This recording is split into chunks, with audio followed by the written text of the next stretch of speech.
This video is going to give you some hints and tips on the correct hand and arm position when reading.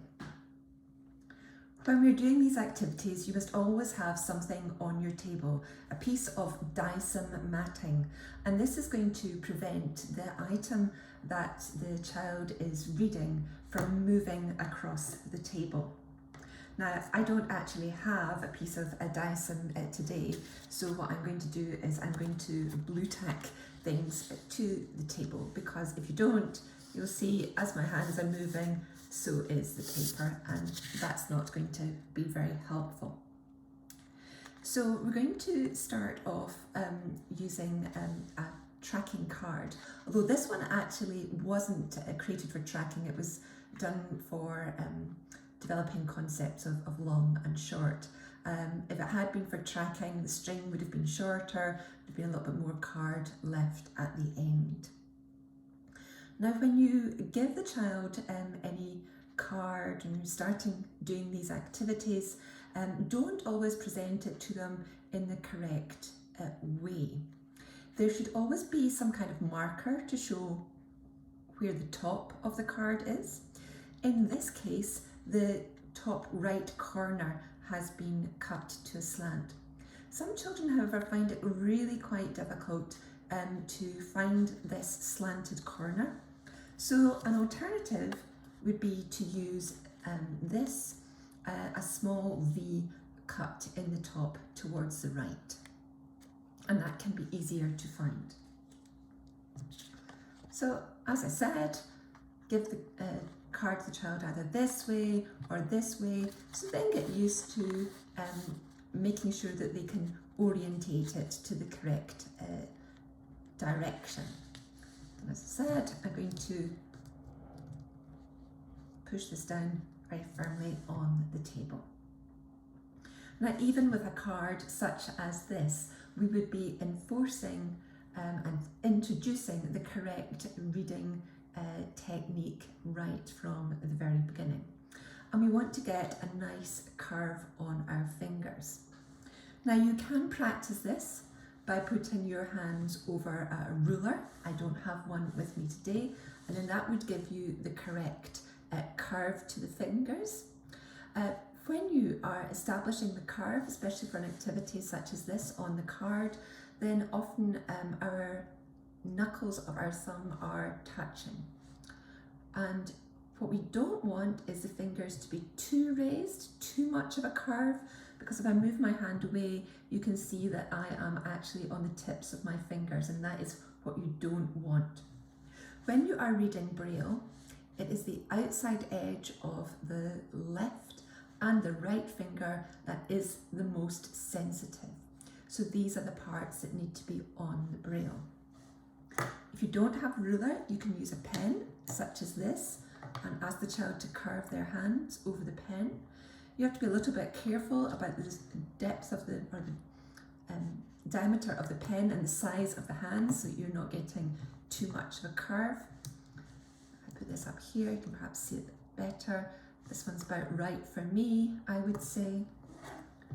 Or you can have just a slim pencil and curve over the pencil. And you should be able to move that pencil, as you can see, quite freely out from underneath the curved hands.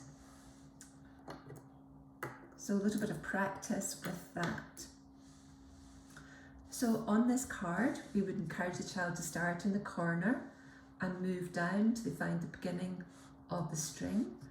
Fingers on the string and curved. My knuckles, as you can see here, are together at my thumbs. Now, as they move along the string, 3 fingers on each hand are on the string. I'm not too worried about the pinkies. To get them up, sometimes you have to make more of a curve, and then you're actually getting your fingers out of position. So the fingers should be on the string, middle 3 fingers of each hand, and the pinkies resting on the paper. And we're moving along slowly, slowly. What you want to avoid is fingers that are flying up in the air, and also there should be no overlapping of fingers. Often children will overlap pointer fingers. That should absolutely be discouraged. So moving along smoothly, smoothly, smoothly until we come to the end of the string with both pointer fingers. So this finger should be able to touch the end of the string, and then we encourage a light and slightly faster movement back. I'll just demonstrate that again. So coming down from the corner until we found our string, and then moving along, fingers on the string, knuckles of our thumb are together, hands together but not overlapping, all the way to the end, and our last finger to find it is this one here, and then we are moving back slowly. So that's with our string, and we would do that again with our different thicknesses and also gaps in our string. Now let's move on to our Braille page, and you can maybe see from the camera that all I have here is lines of full cell 4 on the paper. Again, I'm just going to glue tack it down. So remember that our forearms should be resting lightly on the table. Paper shouldn't be too far away from the child, so there shouldn't be an abnormal stretch of the arms, but neither do we want them to be crunched up at our sides. It's really important that our elbows are close into our body. And the reason being, let's just find the first line coming down from the edge, and I can feel it with my right finger, which is good. And I'm just going to move along this line of Braille. Now at the moment, my hands are perpendicular to the Braille, which is how it should always be. My elbows are into the body, and that's giving me a good position.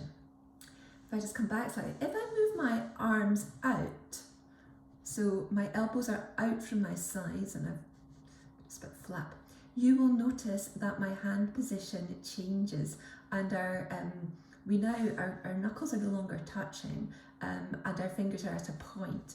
Now it might be the easiest way to pick up those sides of our fingers, which are the most sensitive, but then actually what we're doing is we are then skewing our perception of the dots because our fingers have moved out of position.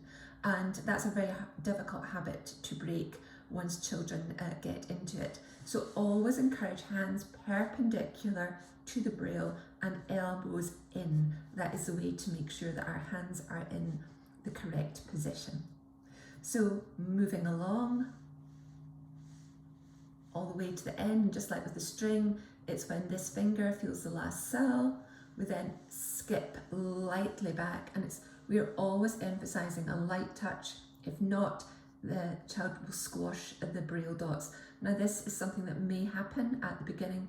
Again, go back to all your early Braille skills, developing that light, gentle touch.